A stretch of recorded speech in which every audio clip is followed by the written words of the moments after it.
Hello, everyone, and welcome to the new episode of Beyond Mirage. Today, we have with us Swami Purnachaitanya, who has been born and brought up in Netherlands, but from a very young age had a keen interest in the spiritual practices, cultures, and philosophies of the East. After practicing various Eastern martial arts for years, he met his spiritual master, Gurudev Sri Sri Ravi Shankar, and started his journey to explore the traditions of yoga, meditation, mantras, and ancient wisdom. Welcome, Swamiji, to the podcast and web series of Beyond Mirage. Thank you, Jay. I'm happy to be here. Amazing. So, Swamiji, a lot of people like the conversation which we do around spirituality and developing our inner world. So, I would directly like to jump on the word spirituality over here. What is the true meaning of spirituality? Well, Jay, I think, as is always the case with language, it also depends on the meaning we attach to it. As such, I know so many people may interpret it in a different way. The way I look at spirituality, if we talk about, anything that's considered spiritual or spiritual practices or people who say have an interest in spirituality, for me, there are two aspects to it. One is my master once gave a beautiful definition when he was in Europe and someone asked him about this. He said, spirituality is anything that uplifts your spirit. So when someone asked what is the difference between spirituality and religion, so he explained it in that context. He said, religion you can look at as comprised of three aspects. One is the customs and the practices. One is the symbols, and those differ in different traditions, different religions. But he said, but the third aspect is the human values or the spiritual values. And if you really look at it closely, you will find that those are actually similar across the main world religions, across so many traditions. So any of those values, any of those things you do to uplift your spirit could be said to be spiritual or spirituality. So that can be prayer, it can be singing, it can be doing service, it can be anything that is uplifting. And that, of course, includes practices like meditation or pranayama, breathing techniques, anything that raises your energy level, that raises your spirit, you can say. Because we have this expression, even in English, where you say that high spirits.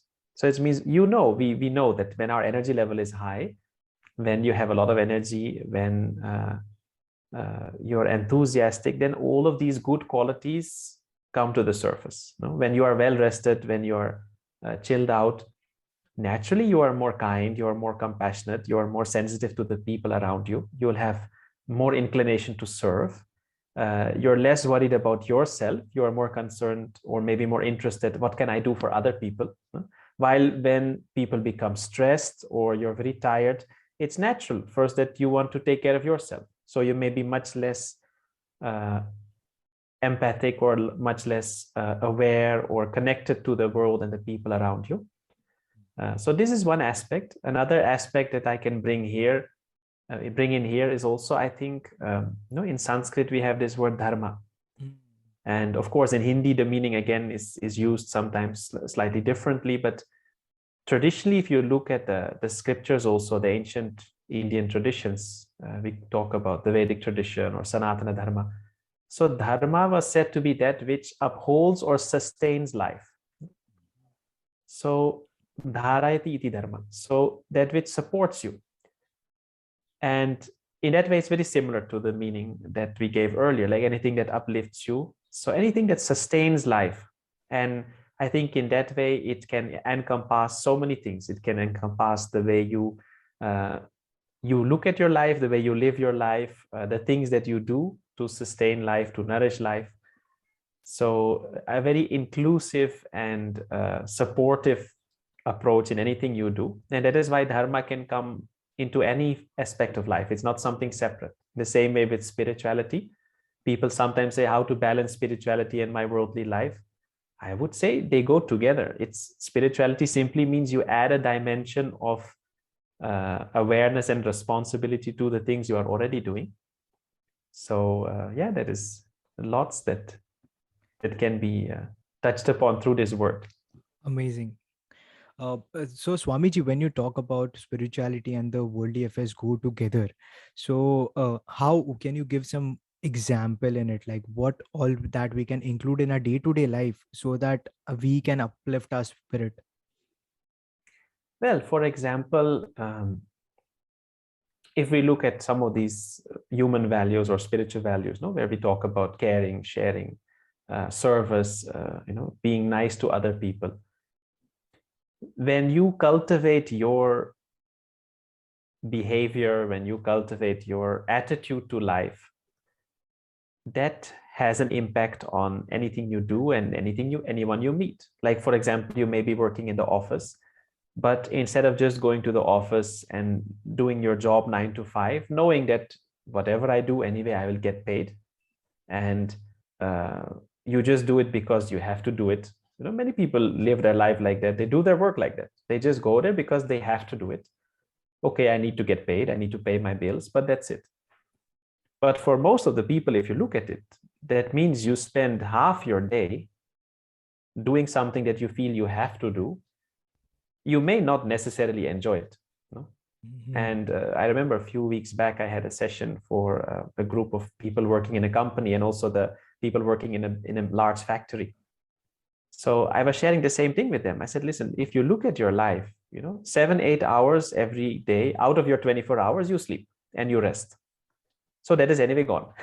Then you have those maybe 16, 17, maybe maximum 18 hours left. And then you have to take a bath, you have to eat, do all of those things.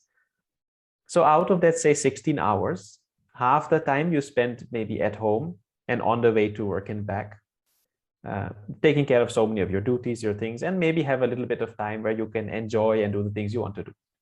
But those other 8 hours that you're working in the factory, what is the quality of your life there? Because for the duration that you work there, it may be 20, 30, 40, 50 years, who knows?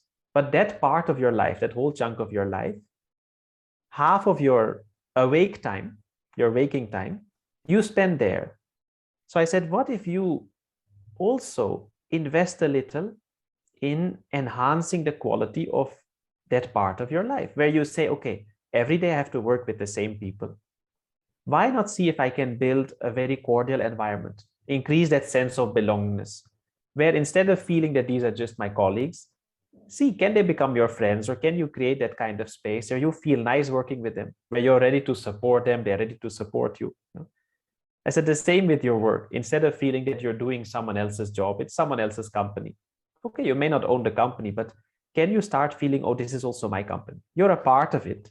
Because then what happens, your whole experience of that same work will be very different. You will enjoy it much more. So the quality of your life increases drastically. Even if at home it's a mess, at least those 8 hours you spend there every day, you will feel comfortable. You will feel at home. And I think this is something that just one aspect that spirituality can bring with it, where you more and more start feeling at home with whoever you meet. You can be comfortable with all kinds of people. Doesn't matter what language they speak, where they come from. But when you're able to appreciate that common thread, that yes, we're all human beings, uh, we have all, in the end, we have the same goals in life, the same desires. Everybody wants to be happy, wants to feel free, wants to feel peaceful. So the more we are able to accept people the way they are, appreciate the diversity in nature, these are all spiritual values. And the less stressed you are, the more this naturally comes up, the easier it becomes. But then you'll find that whatever you do, you feel more comfortable, you enjoy it more, you feel more at home.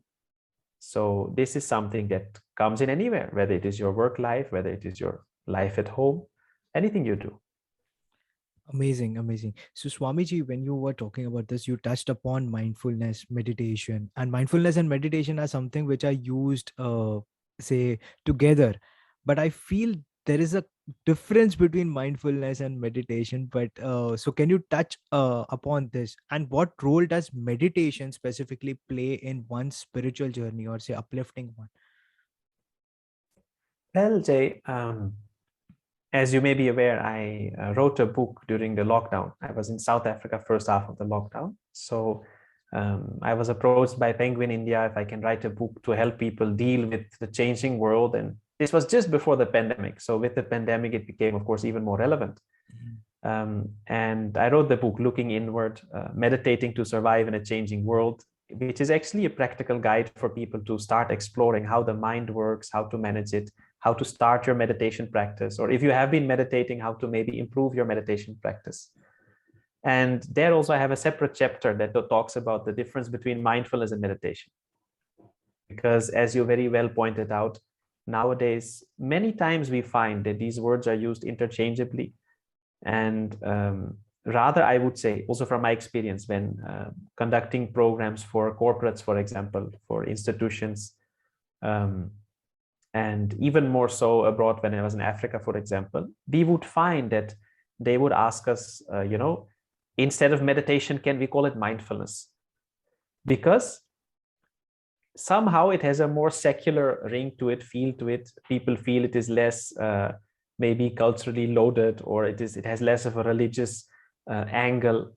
So they're very happy to say, okay, we'll do mindfulness. And I know some people who are also who run like a yoga studio or things like that. And many people nowadays, they prefer to call it mindfulness. But then if we look at it a little more properly, mindfulness and meditation are actually two different things. And in some ways, they're actually opposite in nature. So many of the modern mindfulness practices, they have their roots in the Buddhist tradition. And again, the Buddhist tradition came from the yogic tradition. Buddha was also a yogi. He was a trained yogi. So if we look at the yoga scriptures, one of the main scriptures is called the Patanjali Yoga Sutra. It was written by Maharishi Patanjali. So there he beautifully gives different aspects of the practice of yoga, the science of yoga. And one of them is called dharana. Dharana means where you focus your attention on one thing. You make a gentle effort to keep your mind focused on something. And that has many benefits, because usually our mind is so scattered. So when you consciously bring it together, with practice, it becomes more and more easy, and you come fully to the present moment, what you are doing everything 100%. It has so many benefits, even for our mind. But if we look at it, that is practiced mainly as a preparation to meditation. Where we say, if you want to meditate, first there is a step of dharana, where you bring the mind together, you consolidate it. But there is still there is a conscious effort. You're doing something. You're consciously collecting that scattered mind and bringing it in one place and keeping it there. And it says, when you're able to do that really effortlessly, when it becomes uninterrupted, there is a beautiful, in the scriptures, they give this example. They say, Taila Dharavat. It is like the flow of the oil. Okay. If you see oil or any viscous fluid, when you pour it, it is uninterrupted. Right? If you have water or orange juice or something, if you put it in a glass, sometimes a little bit splatters here and there. When you pour it out, it doesn't come as one thing. But if you have honey or you have oil or something, when you pour it, it is one uninterrupted flow, solid flow. So they say, when your attention becomes like that, where there is no more effort and it becomes uninterrupted, they say that is dhyana, that is meditation in the yogic scriptures. And then they say there comes a point where even that awareness of whatever you are doing drops, you transcend. That is called samadhi. That is the final step. So that you can say is the higher practice of meditation. So if we look at real meditation, it is that state where there is no more effort. So in mindfulness, we still put an effort. We still engage the conscious mind.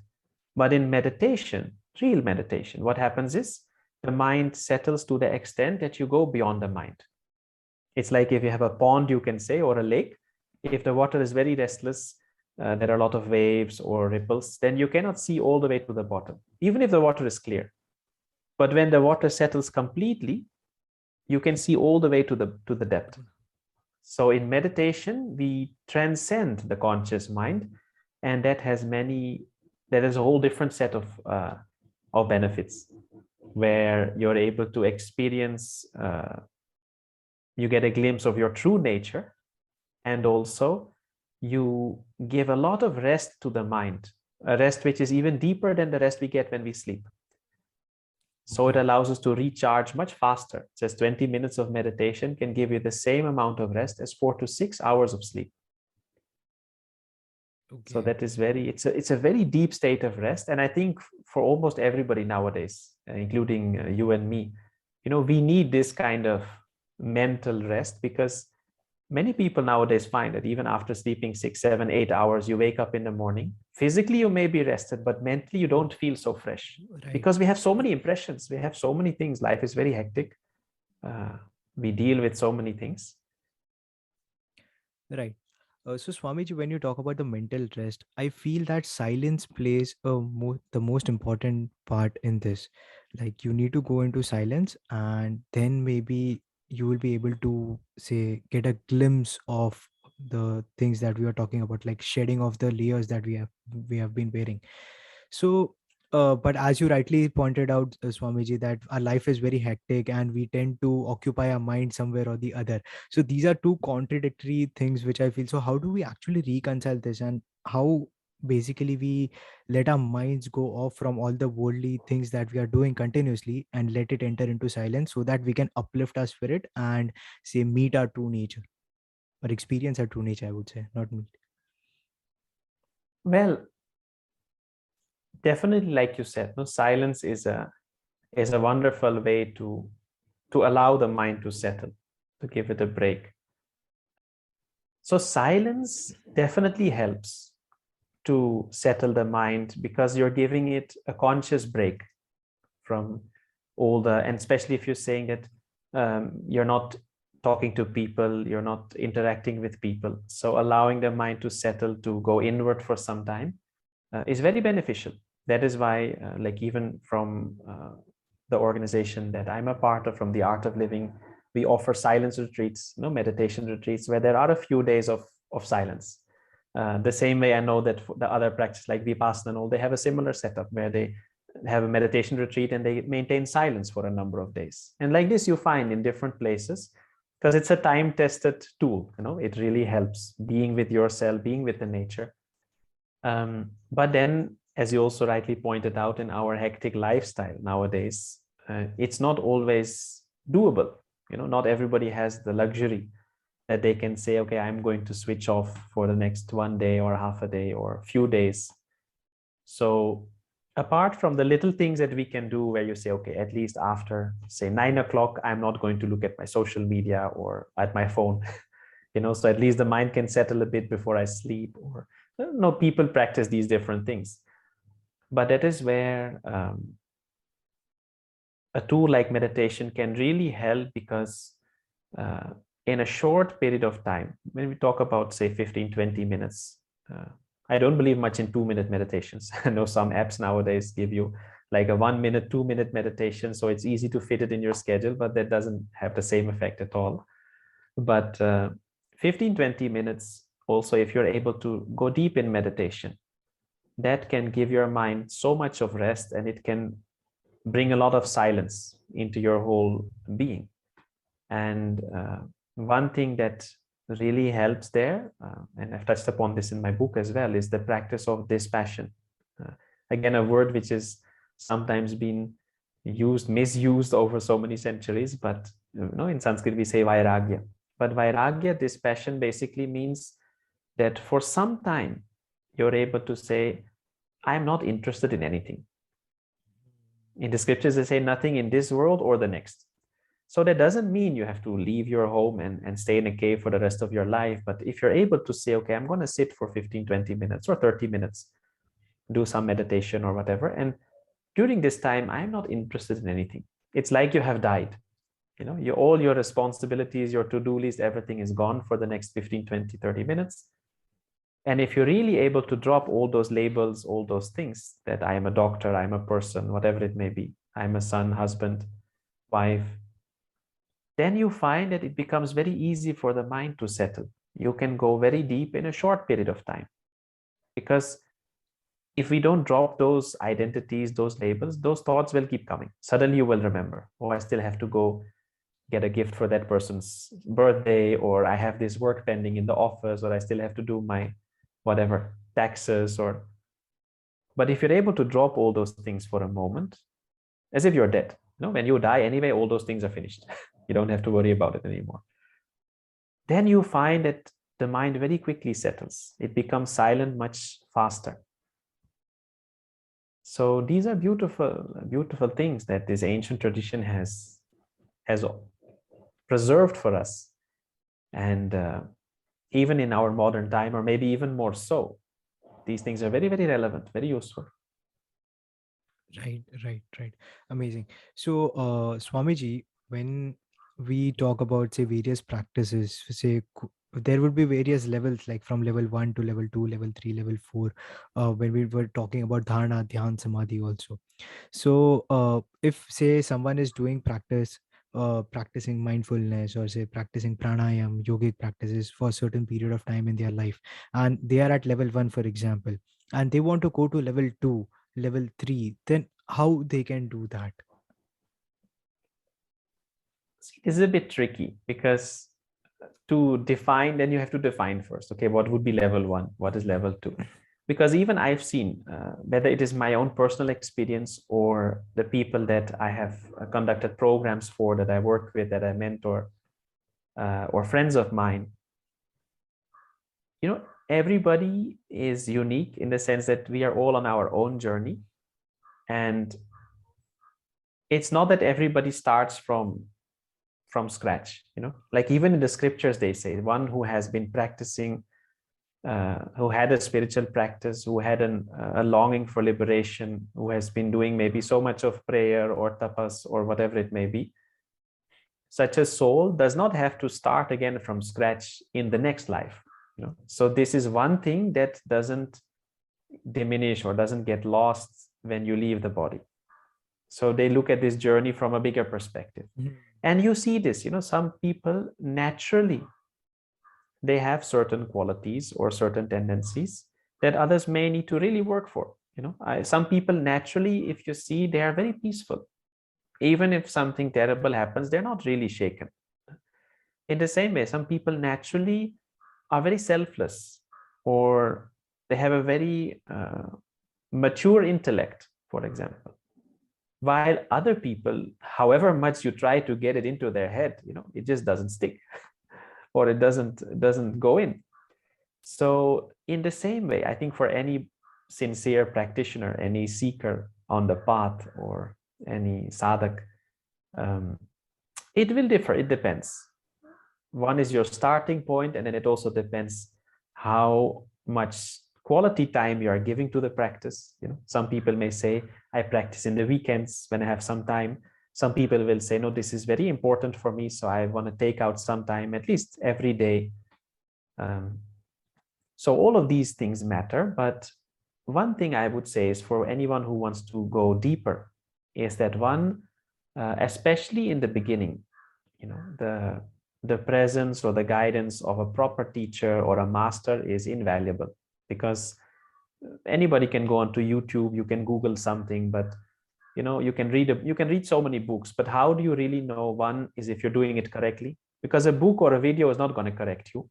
Right. Two, sometimes you may think you're doing it right, but how can you be really sure? You may have read about a state of samadhi, you may have experienced something, but how can you be really sure that this is it, or that there is nothing more beyond it? So for all these things, especially in the beginning, it makes a big difference if you're on the right track. So rather than just picking up some random book or a video, if it's a proper tradition or you have a proper teacher, that can make a big difference. And then that commitment to the practice, because I also see people, then if you're looking for a quick result, which is natural in a way, because we live in a fast food society. Now everything has to be instant. If you want to listen to a song, you stream it. Who's going to buy it or download it now? The same with the movie. You want to see it, right? You want to see it right now. You don't want to wait for, like in the earlier days on TV, you had to wait. Maybe on Saturday evening, there is a movie. Now you go to Netflix, you see it as and when you want. You can pause it, play it. So we're used to getting things instantly, but especially with spiritual practices, if you want to go deeper, if you really want to progress, it needs consistent practice for a longer period of time. So if you say, okay, let me try something here, after 1 or 2 months, I don't feel much of a improvement, so let me try something else. Then you can keep on, you can say shopping around, but that will not allow you to go really deep. So to quote a classic example, you can dig for 1 meter in 1,000 places hoping to find water, and you may never find it. But if you dig in one place for 1,000 meters, in any place you will definitely find water. Got it. Got it. Amazing. Amazing. That's a wonderful example, Swamiji. And when you talk about master or guru, uh, what role does a guru play in someone's life, and how do you come to know that you have found your master or you have met your guru? Because that's something that everyone is looking forward to, this question. See, so many traditions have always emphasized the need or the value of a master, of one who really practices what they preach, who has realized, because say, for example, I don't know where you are right now, but say you are in Delhi, for example, and from Delhi you want to go to Rishikesh. Now, you may have received a map, or all the directions that you follow this road and you take a right at this point, and how to reach to Rishikesh. But if you've never been there, then you can go, you can follow all the directions, but you never know. Maybe somewhere you missed one exit and then you get lost, you end up somewhere else. Or maybe one road is closed, or there is some other work going on. So then suddenly your roadmap doesn't work anymore, So it becomes much more difficult, and there is no guarantee whether you will really reach or how long it will take. But if you have someone who has been to Rishikesh so many times, who knows the road, and he's sitting next to you in the car, then when you're driving, even if you miss one exit, they will say, oh, wait, no, you have to go back and take that exit. Or even if you cannot go back, they will say, okay, ek kaam karte hain, do one thing.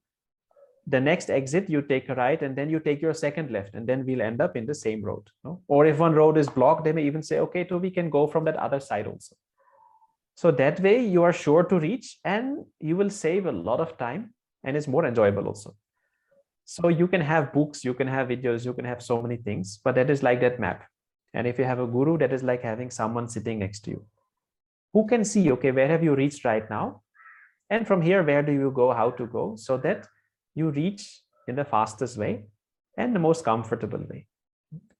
And that is why, if you see in all the traditions, this importance is given, whether we look at any of the scriptures. That's why if you see many of the so-called, the prophets or avatars or saints or whoever, they usually say this, that you focus only on me, like in Bhagavad Gita, Sri Krishna says, Mam ekam sharanam raja. You only take refuge in me, nobody else, nothing.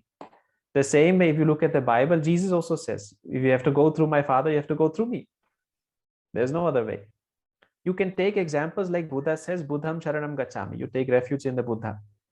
Why? Because it's not that other ones are not good, but for you to really progress, you need to have that focus.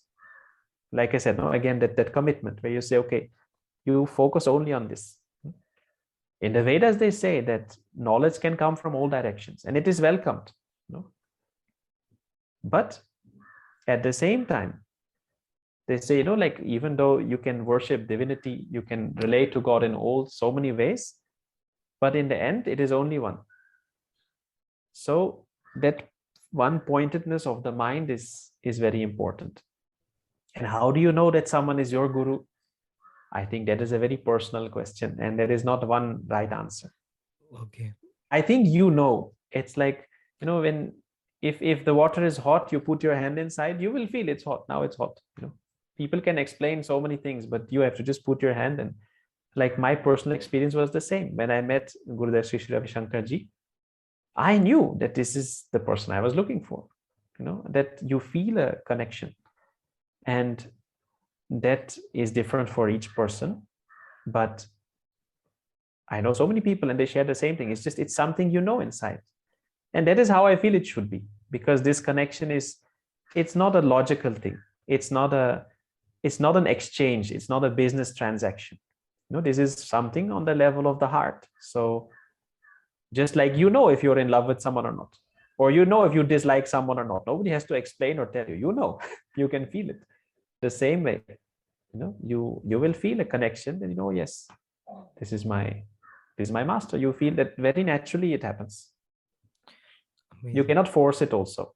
You cannot tell someone, okay, you should bow down to that person, or feel that you are his disciple. No, that comes from inside. Nobody can force that. Great, great. Yep, got it. And Swamiji, when you talk about experiencing or say meeting a true nature or say going back to the source, what is that like? Can you just elaborate what that source is? Well, again, I mean, you ask good questions, but it's not easy to answer. Mm, because again, no, if we talk about whatever you want to call it, you call it self, consciousness, atma, soul, that part of you which is beyond the mind, you know, It's there about is a part of you experience. which is unchanging, which is eternal.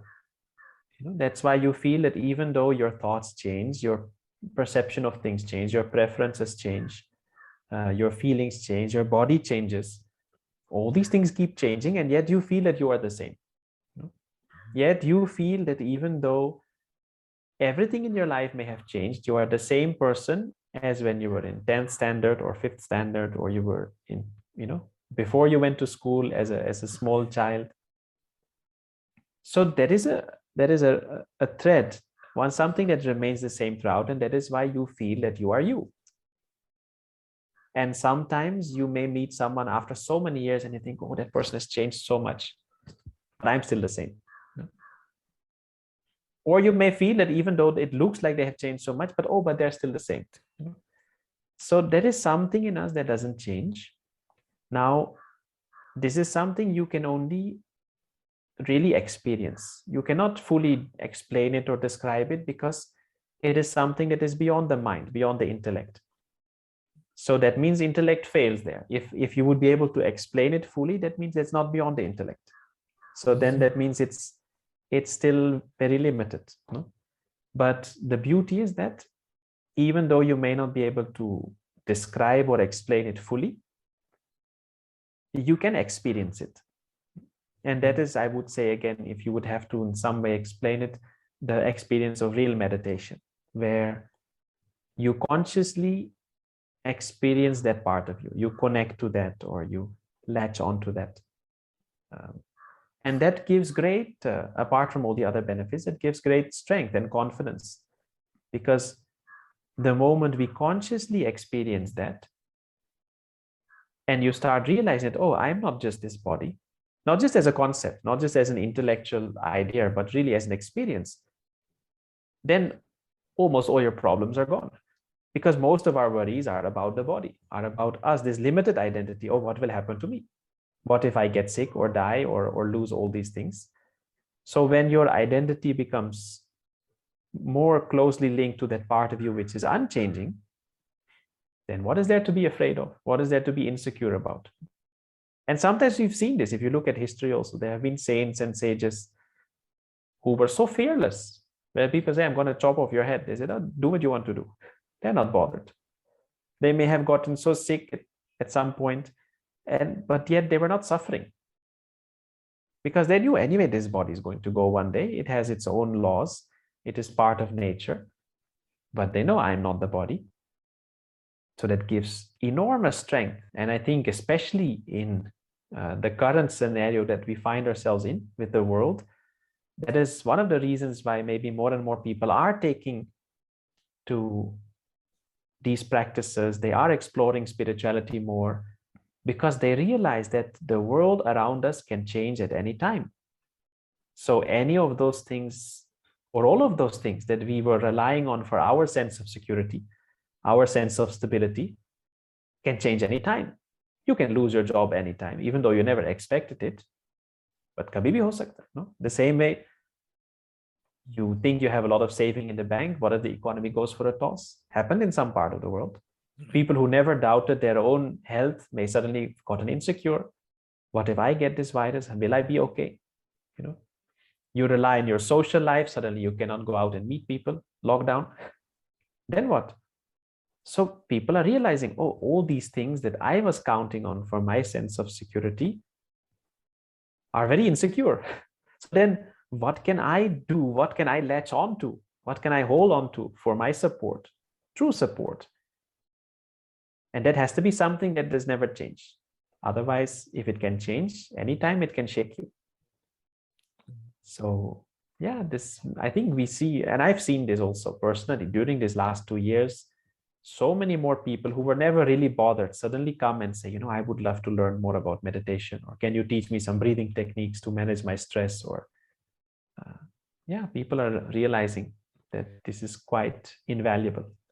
And I think, Swamiji, your book, Looking Inward, would play a vital role in this, because it has small techniques and, say, practices that one can do, and they can go uplift their spirit and, say, calm their mind. So that's really, say, great, Swamiji. And Swamiji, one question that I would like to ask, that is the most profound question that everyone has in their mind, and somewhere they are struggling with that if they sit with themselves. And specifically when I talk about the new generation which is coming up, which we term as Gen Z, they are they have this question a lot, like, because everything is changing so fast, as you rightly pointed out. So what is the purpose of a life? Yeah, this is not a new question. Of course, people have been asking this question for centuries. Exactly. The beautiful thing is, and I think that's also one of the reasons why we can feel good about the new generation, is that this is a question that comes only at a certain level of maturity. Up to a certain point, people are happy just doing what they're doing. If you look at animals, for example, if you look at a cow, it is perfectly happy to graze in the same place every day. It will eat the same grass. It'll keep on chewing that same grass all day, and it's not getting bored. It doesn't want to run away. It's perfectly okay. As a human being, we would say, oh, so boring. But then if you see some people, they are perfectly happy to go through the same routine every day. They get up in the morning, have their cup of tea, have breakfast, go to work, maybe read the newspaper, and they do the same job every day. Whole day they come home, have a meal, maybe chat a little, and go off to sleep. And for them, that's enough. They're happy. That's okay. They don't feel that it's boring. Or now, if you look at many of the younger generations, even just the thought of working in the same company for the whole of their life, they say, oh, no way I can do that. So boring. Before, this was a great security. People are very happy. Oh, yes, you join a company, and that means you're going to work there the rest of your life. That is how it used to be. Now, even after 2-3 years, people sometimes feel, I need something else now. This, ho gaya, I'm done with this. I want to do something new. I'm stuck in the same job. I want either some new responsibility or some new project. And when you're done with a lot of these worldly things, then you start asking, but there must be something more to life. Come on. You cannot go and every week, same thing, go to work, spend time with your friends, watch TV, go to a party, this, that. How many years can you do the same thing? So that is a maturity that has come. So when you ask, okay, what is the purpose of this life? I can keep doing the whole thing my whole life, but then what? What is the point? Now, the beauty is that the answer to this question will keep changing. So there is not one fixed answer. Okay. Even for you as a person, of course, every person will have their own answer, but even for you, like if I look at myself, for example, this question has been guiding me for so many years now, because I started asking this question also when I was very young, in my I don't know, teenage years, maybe even before, I don't remember. Okay. But I always used to think, okay, why am I here? What is the purpose? What do I want to do? And the beauty is, at different points of your life, different answers will come.